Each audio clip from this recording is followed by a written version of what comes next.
The CBS Radio Mystery Theater presents...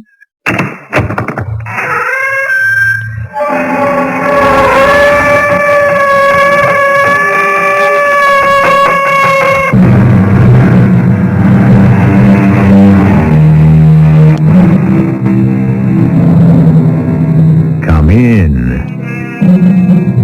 Welcome. I'm E.G. Marshall.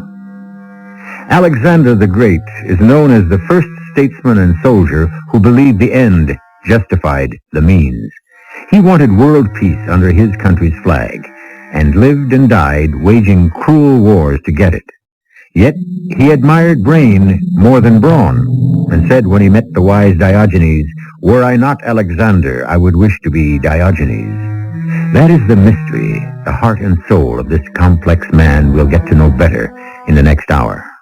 Alexander, what would you say if I married again? But, Father, you are married. Oh, I know that Olympias is my queen, but that has nothing to do with the God-given right of a king to marry as often as he pleases. Who is she? The girl I wish to marry. She's a girl, not a woman? She's 17. Father, you're 51, 3 times her age. What's her name? Cleopatra.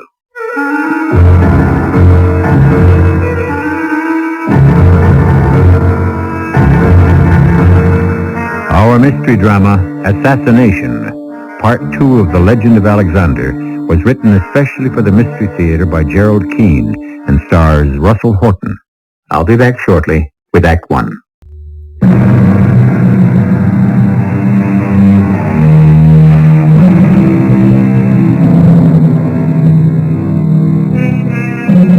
Picture a time when all your friends and allies are being picked off one by an army that seems invincible. You are an Athenian. Your turn might be next, for you are soft, and life is easy.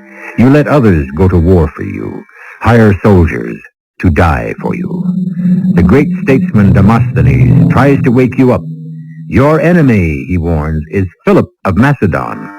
You take your seat in the Athenian assembly. Demosthenes is about to speak. Men of Athens, I read you a letter just received. It begins, "Philip, king of Macedon, to the people of Athens, help." Ah! He wishes us help! Know ye, he says, that we have passed the straits of Thermopylae.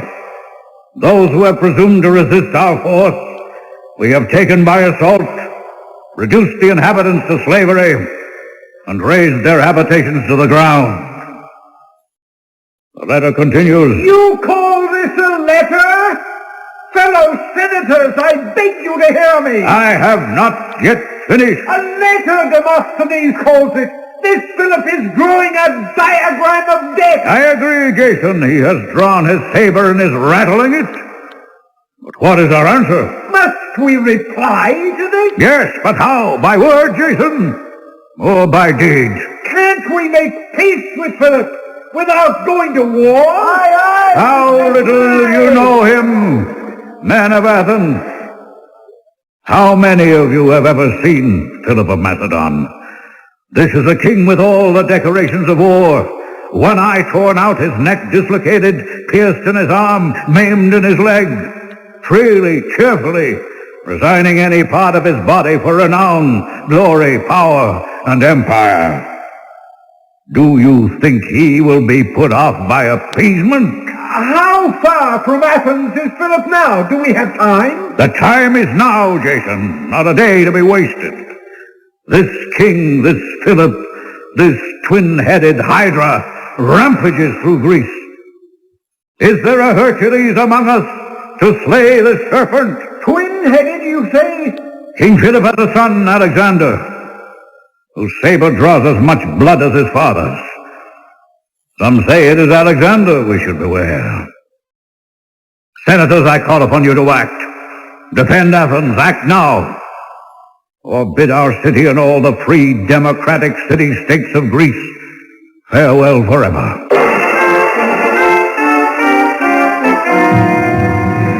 Demosthenes. I disturbed you. I apologize. No, not at all, Jason. I must have dozed off. I'm getting old. Every time I address the assembly, it tires me more. So I come here to the chambers and lie down. Well, why are you here then, Jason? You have two visitors. No, I can't see anyone. Demosthenes. Well, that's a familiar voice. Who is it? Step forward. There are two of you. Demosthenes, it is King Philip of Macedon and his son Prince Alexander. You, Senator. Here, take our hoods and capes. Now, do you know us, Demosthenes? Well, an unexpected pleasure, King Philip. You haven't met our son, Alexander. His reputation for strength and courage precedes him. Thank you, Demosthenes. Word of your silver tongue has reached me. I'm gratified. You come from Pella? Directly. Alone, unarmed, with an offering of peace. Really? On what terms? Yours is the most powerful voice in Athens, and our son said to us, Alexander, how did you say it? A man who speaks well listens well. King Philip, why do you bother to come here? Are you playing a game with me? You threaten the very existence of every free city-state within Greece, and yet you come here boldly offering peace? This Demosthenes hears well, Father, but he doesn't seem to grasp what he hears. We heard you speak this afternoon, Demosthenes. You were there, in our assembly? My son and I stood at the back of the visitors' gallery. And no one saw you? No one recognized us. Your speech fell on deaf ears, Demosthenes. I looked about me at those complacent Athenians. I felt sorry for poor Greece.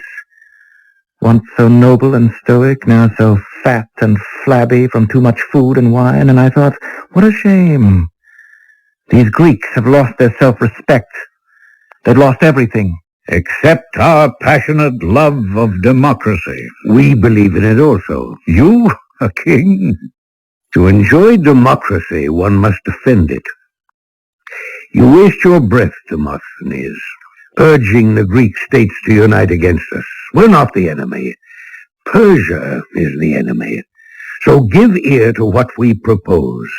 Tell the Senate to acknowledge ourselves as their military general and protector. Or we haven't come to that yet. You threaten us, then. Don't you understand? Persia is the enemy. Now do as my father says. Put the offer to your Senate. Let them vote. Make them vote.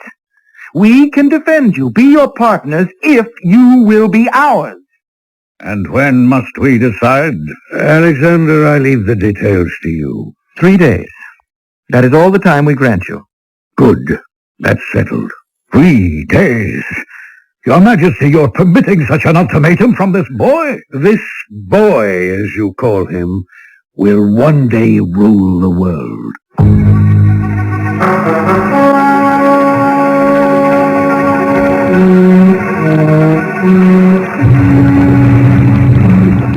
To the right! March! Alexander! Yes, Father? I need you! Captain, take over drilling the men. Now, I want this phalanx to execute turns until they move as one machine. What is it, Father? Have you seen General Attalus?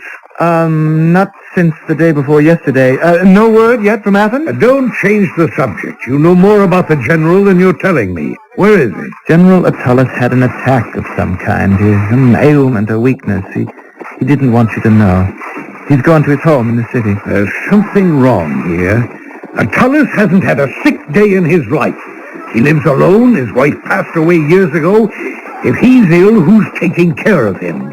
Alexander, return to drilling your men. Yes, Father? Attalus had better be very sick indeed, or I'll give him something to be sick about. Oh, will you really, Father? He commands the front ranks. He may do so today, but you, Alexander, may be their commander tomorrow.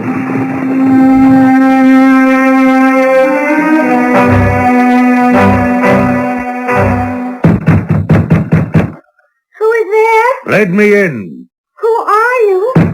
Is this the house of Attalus, General to Philip of Macedon? Yes, it is. go away. Let me in, I say. Whoever you are, my uncle is ill, and any sounds disturb him. They are bad for him. Yes? Go on. Your Majesty, you are King Philip himself. I am. Please forgive me, Your Majesty. I didn't know. You were explaining about your uncle's illness. Oh, well, there is nothing you could do, Your Majesty, that would... I mean, Your Majesty, if I had known it was you... 1,000 pardons, I beg you, Your Majesty. Young lady, get up from your knees. You have nothing to fear from me. Certainly in your 20s, aren't you? I'm 17. I see. And the general is your uncle. How is he? I don't know what it is. When he came home, I made him lie down, and I won't let him get up until the fever passes. You're not angry with me, are you? Well, for trying to protect your uncle? You're an extremely beautiful girl. How could we be angry with beauty? What is your name? Cleopatra. Cleopatra. Bring me to your uncle, my dear.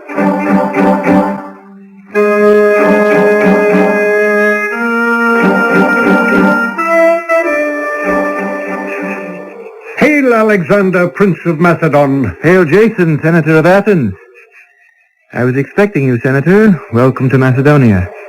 About that proposal of your father, the king's, Athens has decided not to cast its lot with Philip of Macedon against Darius of Persia. We will make peace with him and be neutral. Peace? With Darius? You must all be mad in Athens. Prince Alexander, our assembly cannot ally itself with absolute monarchy. I'm sorry. Athens will be sorrier still. I advise you to return home with all speed, Senator Jason, and inform your people our offer of friendship is withdrawn. He who is not Alexander's friend is his enemy.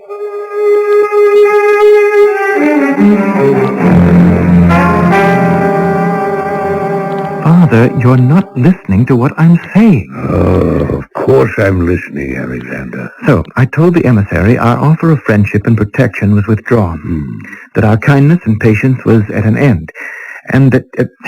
Father, you are not listening. Alexander, what would you say if I married again? Well, you are married. Oh, I know that. Olympias is my queen, your mother. But that has nothing to do with the God-given right of a monarch to marry as often as he pleases. Olympias knows that. Who is she? The girl I wish to marry? She's a girl? Not a woman? She's 17. Her name is Cleopatra. Father, you're 51, 3 times her age. I am not 3 times her age. She will shortly be 18. 18 and 18 makes 36. Add 15 very short years, and she is 51. Too old for any man. My mind is made up. I'm going to marry her. Now, I'd like some wine brought here to my tent. I'm very thirsty. Yes, Father. And, Alexander, son, Cleopatra's a lovely girl. I'm not making a mistake. I hope Mother agrees with you. This has nothing to do with your mother. She will always be the queen. Now go along. Have the wine brought. I want you to join me in wishing this new alliance all success.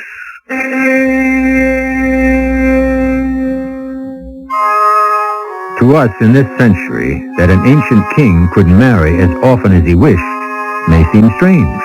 But 2,300 years ago, life was different. One quick note before I step aside. The name Cleopatra was not uncommon in those days, and therefore this Cleopatra is not to be confused with the last queen of Egypt who lived 250 years later than our story. I shall be back shortly with Act 2.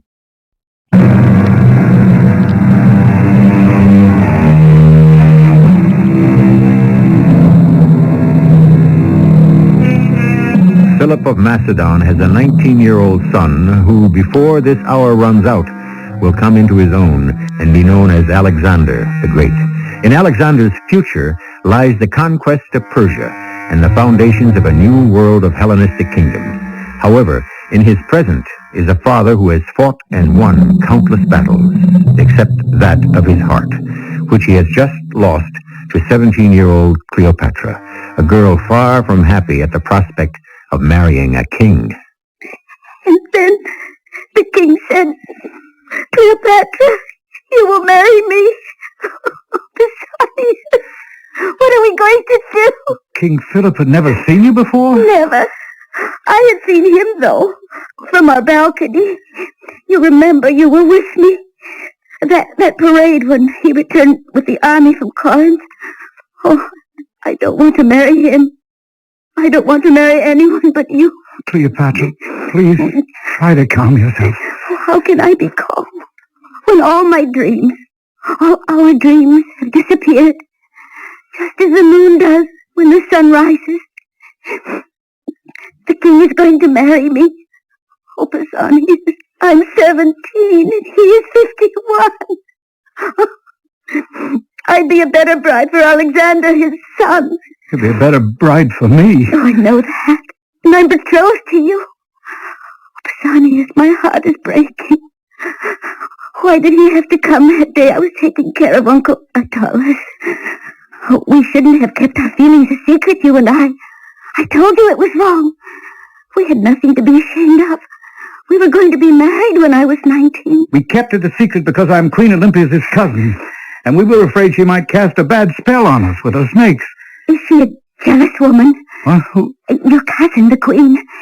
If she is, perhaps she could prevent this marriage. Oh, a king can marry as many women as he chooses, you know that. Oh, I know. Oh, but why did he have to choose me? What? You give me an idea, Cleopatra. Look, it's common knowledge at court that Queen Olympia says Alexander is not her son by King Philip. She says that one night she was struck by a thunderbolt and Zeus came to her, and that it's Zeus who's the true father of Alexander. That would explain why the king... Oh. No, he wouldn't. With me? Yes, that might be the reason he's marrying you, to produce a true offspring, you and he. I can't bear to think of it. Darling, we must think clearly. There must be a way. Oh, he could escape, run away. Yes, that's what we'll do. But where? Darling, trust me. The more I think about it, the more I know it isn't right for one man to have so much power over so many people's lives. Everyone here in Macedonia believes Philip is great and good. To me, he is a tyrant and bad. Yes, a tyrant. Cleopatra, I must go now. But I'll find a way for us both to be free of that tyrant. Believe in me. Father, what's happened to our plans? For us, it was necessary to keep Athens neutral and have her army join ours. Then we were going to teach her a lesson, but suddenly no one can talk to you. Plan the invasion. Set a date. Alexander, first I will be married to Cleopatra. The girl will wait. Have you told her? Certainly. Given her a date? She leaves that to me. Well, if we're to have a state and royal wedding, that has to be planned too. I want you to attend to it, Alexander. But what about Athens? I'm not so sure going to war at my time of life is what I want to do. Frighten the Athenians, yes. As for going on and conquering Persia, I may leave all that to you, Alexander. I'm getting tired of sleeping in tents, riding day in and day out hundreds of miles on horseback, engaging the enemy at close quarters. I've lost an eye and a foot and an arm. I'm disappointed in you, Father. What do I tell 10,000 troops who are trained and itching for battle? Sorry, my father's marrying a girl as old as your daughters or your granddaughters? That bothers you, doesn't it? Why does this marriage have to happen in such a hurry? A week ago, you didn't even know Attalus had a 17-year-old niece. Will you stop harping on her age? I want the biggest celebration Macedonia has ever known. All the entertainment, food, and wine that gold can buy. Oh, you would, Father. Shall I invite Demosthenes to come and make a speech of blessing? If you think it appropriate, but I don't think the old man would ever leave Athens.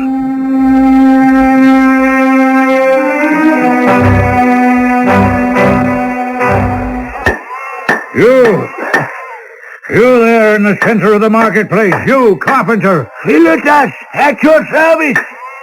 Are you the chief carpenter? I've been chief carpenter here in Athens for 50 years. You know who I am? Yes, you are Demosthenes, the voice of the people. Carpenter, stop that hammering so I Cannot stop for long.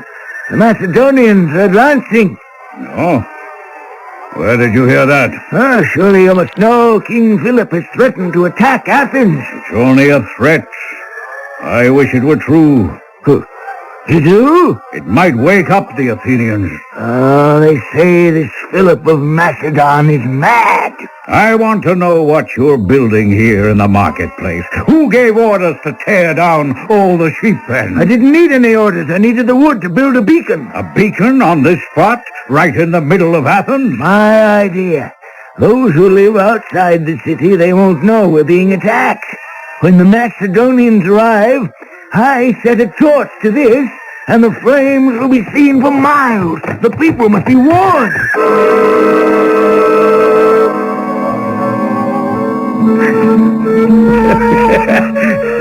And I say to all of you gathered here at my wedding, without a good woman at his side, what is a man, eh? Will anyone deny that? Mother? Yes, son. Mother, I think it's courageous of you to be here at Father's wedding. Courageous. It is the custom. Very pretty. Very young. She's too young. The poor little thing seems dazed. I wish I were anywhere on earth but here right now. Olympias, my very own queen. You're strangely silent tonight. You're doing all the talking, Father. Well, it's my wedding, isn't it? Alexander, why do you keep calling me father? Because I always have. Hasn't your mother told you your true father was Zeus? Father, I don't think this is the time or the place. How can you succeed me if I'm not your father? If you don't stop this, I shall take the Queen and leave your cursed wedding. I'm sorry, very sorry. I meant no harm, Olympias. Come, all of you, raise your cup with me.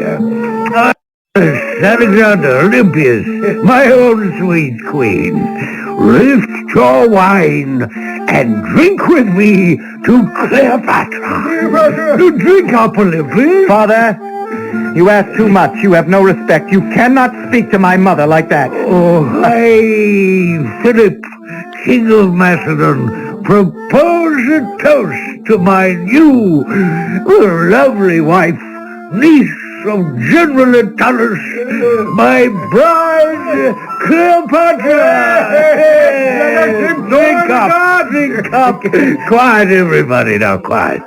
Attalus wishes to speak. Let us implore the gods that Cleopatra will give Philip a lawful successor to the kingdom. I raise my cup to that. You villain! To say such a thing! I throw my cup at your head!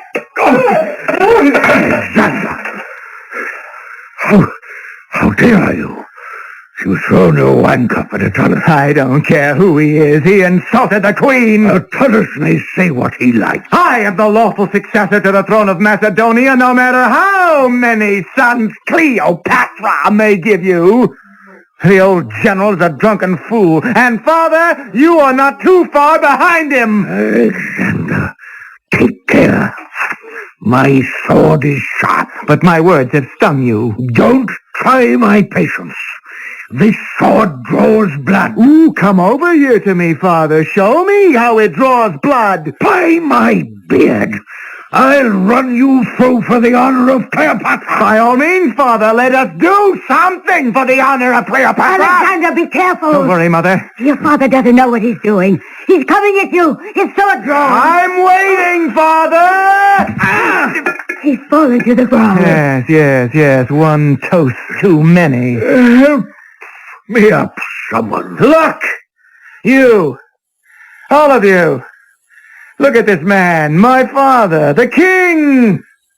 Lying on the floor, unable to rise. A man who prepares to move across continents from Europe to Asia, and yet unable to cross from one side of this room to another. Mother, give me your hand. We're leaving. I've had enough of this marriage of an old man and a child bride. The spectacle disgusts me.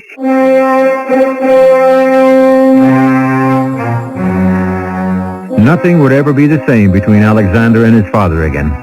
His mother had received the most terrible insult of those days. The shame of it could never be set right. Alexander left Macedonia and went to live with his mother in Epirus. Very soon now, King Philip would learn how much he needed his son at his side. I shall return shortly with Act 3.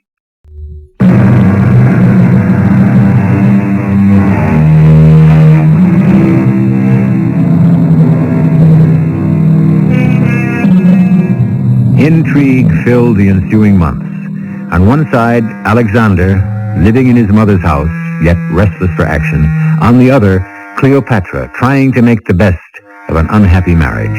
In the middle, King Philip, gearing up for campaigns against Asia and trying to placate two wives. You sent for me, Mother? What I dreaded has happened. She's done it. Who has done what, Mother? That little vixen, that baby wife of your father's. Cleopatra has given birth to a boy. A boy, mind you. A boy. Now, it doesn't mean what you think. Oh, doesn't it? I don't believe Father has any intention of disinheriting me. He needs me. The men I trained with still call themselves friends of Alexander. Every day I get word, when am I coming back? When will I lead a phalanx, a cavalry charge, move into battle? They're tired of aimless drilling and rehearsing for a battle that doesn't begin. That has nothing to do with who wears the crown when the king dies. Oh, I spit with anger when I think of Philip and that girl. It's the king's right, Mother. But I shall still inherit the crown. I am a queen, and no one must forget that. No one does. A queen has rights also. An eye for an eye, a life for a life. What are you doing, Mother? Hand me my lyre. You're not going through those rituals again, are you? Mother! Eye, tooth for tooth, foot for foot, burning for burning, Mother.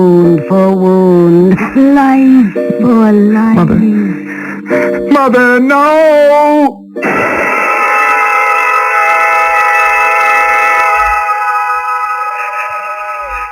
Cleopatra, Alexander? I'm over here by the cypress tree. I was surprised when I heard you were in Pella. Isn't it strange? You're married to my father, and yet in all these months we've hardly said two words to one another. Does the king know you're here? No. I wanted to see only you. That's why I had one of my trusted lieutenants give you my message. How is my father? I don't know him very well. I wonder if I ever will. He's not an easy person to get close to. Perhaps it's the difference in our ages. Strange when you think of it. Of the entire royal family, you and I are the youngest. How old are you? I shall be 20 the next moonrise. Cleopatra, I came secretly back to Pella to talk to you. You know I'm living with my mother, the queen, in Epirus. And it has upset her greatly that you had a son. And I'm afraid for you and for him, so I'm here to warn you. You're talking as if she could hurt us in some way. Well, I'm not sure what powers she may have.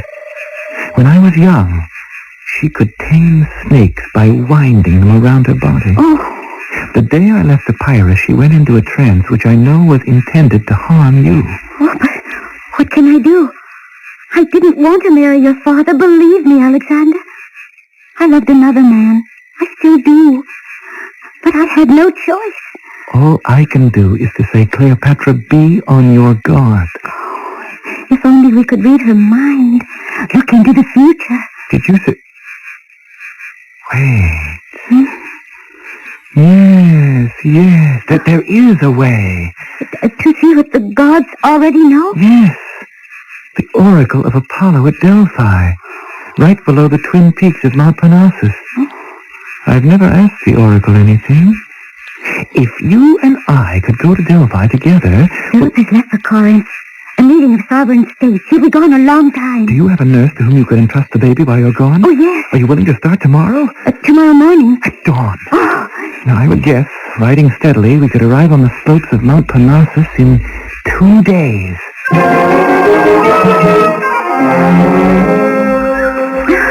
Oh, Alexander, can you stop climbing for a moment?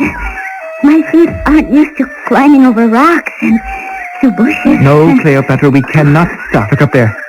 See those white marble shrines? Oh, yes. Oh, suddenly they're very close. Is it really true that the answers given by the Oracle to your questions are the true answers? Hundreds of thousands of pilgrims have walked up this mountainside to the sacred city. Worshippers have gathered here for centuries. Of course our questions will be answered with the truth. Don't stop walking, Cleopatra. We're almost there.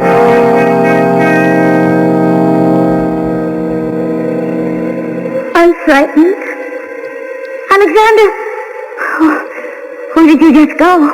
To place my offering of gold on the altar.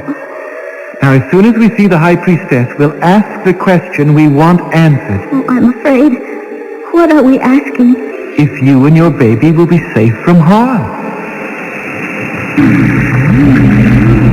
High priestess, O Oracle of Apollo, it is I, Alexander of the royal house of Macedon, who have come here to consult you. I have brought with me the second wife of my father, King Philip of Macedon. Her name is Cleopatra, and she too wishes to consult you. Cleopatra, say something. Is it my turn? Yes, go on. Oracle, I beg you to give us the true answers to our questions. Our lives may depend on it. Oracle, this is why we are here. I am afraid there may be a danger to Cleopatra and her infant son. If this is so, please tell us how to fight this force to keep them both safe. And if there is no danger, please reassure us. Cleopatra? Alexander has said everything. Just tell us. Am I, or my son, in any danger?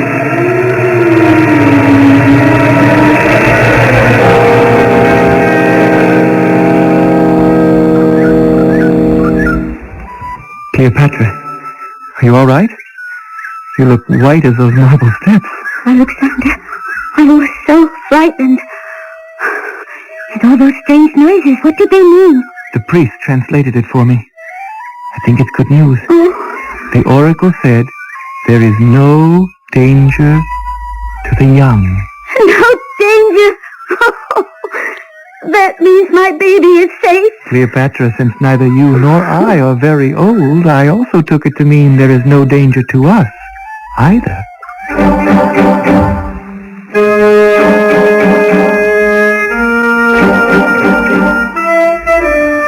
Cousin Pausanias, I have sent for you so that we could talk. I was happy to come to Epirus, my queen. I need your advice, your help. Queen Olympias, I'll be glad to do anything. Pausanias, you must call me cousin. After all, we are related. Yes, I know that, but I can't forget that you are the queen. Well said. I wish more of my subjects felt that way. To begin with, I want to tell you how sorry I am. Oh, now, you needn't say anything. We both know the sorrow I refer to. I only found out much later of dear Cleopatra's affection for you and your love for her. What could I have done against the king? May I confess to you, cousin? I am ashamed of the man I married. How wicked he was, I found out too late. I was no older than your dear Cleopatra when Philip took me away from my dear father and carried me off to Macedonia. Why, I had no idea. I have often thought that death is the only way to vindicate my dishonor. What I can't bear is the thought of it with him. I lie awake at night each night. I can't bear to think of it. I know, cousin, I know. The gods cry for revenge, and because Philip does not deserve to live, in the eyes of the gods I am as guilty as he. But I am only a woman. My hands have never held a dagger. Queen Olympias, I shall avenge you. I shall avenge Cleopatra and myself. Will you swear to it? Oh, I would like to, but Do you have the purpose, the strength of will? I don't know. I hope so. You're not sure? But you are sure the king doesn't deserve to live. I've never murdered a man before. It is not murder. You are obeying the will of the gods. Cousin, you have taken a great weight from my shoulders. I know I have. I feel the weight on mine.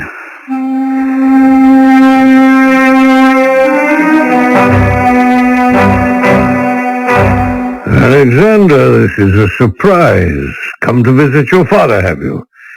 How long have you been here in Pella? Oh, a few days.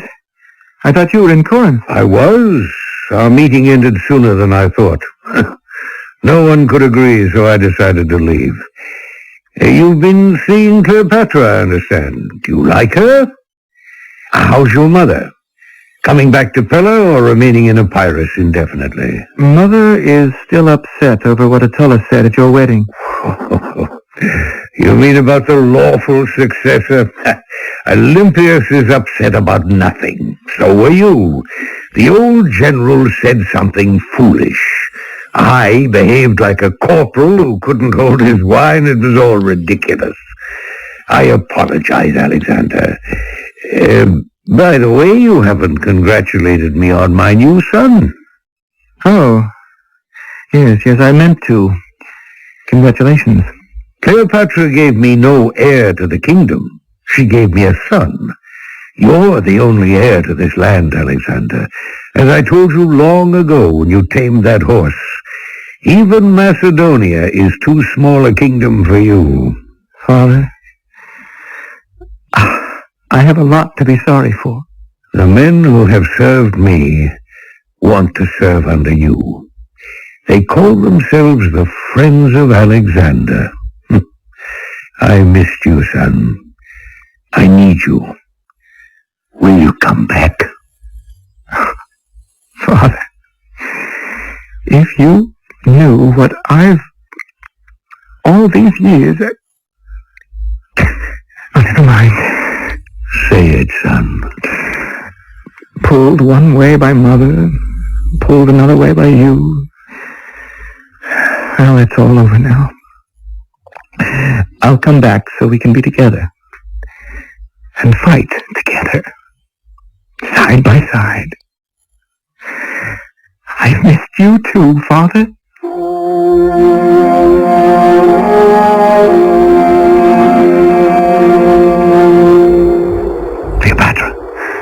Cleopatra, are you awake? Who is it? It's me, Pausanias. Pausanias? I don't want to be discovered in the bedchamber of the king's wife. I never thought I'd see you again. I'm getting out of bed. I want to see your face. Come out here to the balcony. The moon is bright. Is this the baby's crib? Yes, be careful. I don't want him to wake. Oh, my darling. It is you. Why are you here? Cleopatra. Don't hold me so close, please. I'll never let you go again, Cleopatra. Never. Oh, my poor Pausanias. Let me look at you.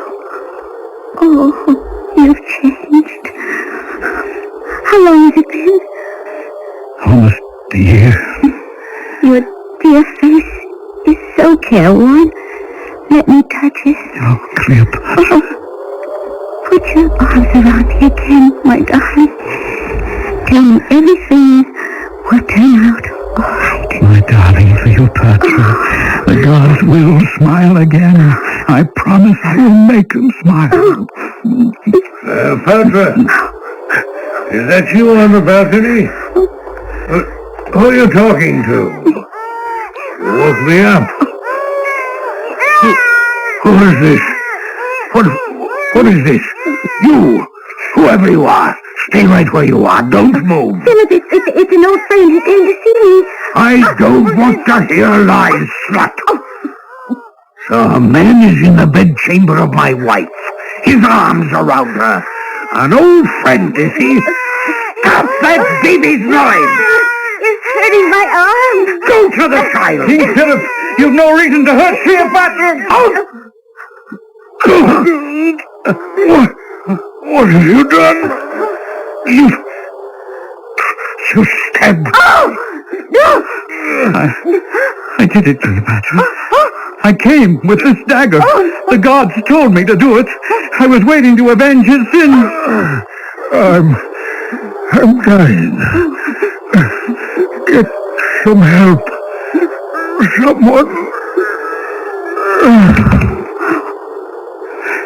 It was the only way, Cleopatra. I didn't think it would be so soon. The gods willed it. He had to die. Go, Pausanias. Run. Save yourself.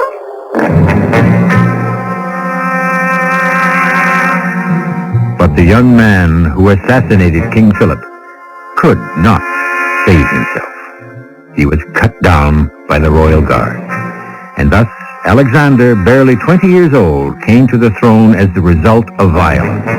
And as long as he lived, he would know very little peace. I shall return shortly.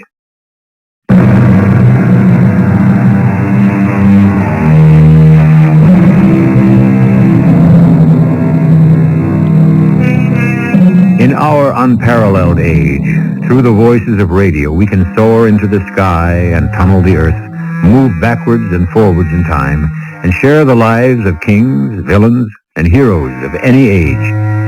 To commemorate the start of our 8th season, Mystery Theater is recreating the legend of Alexander the Great.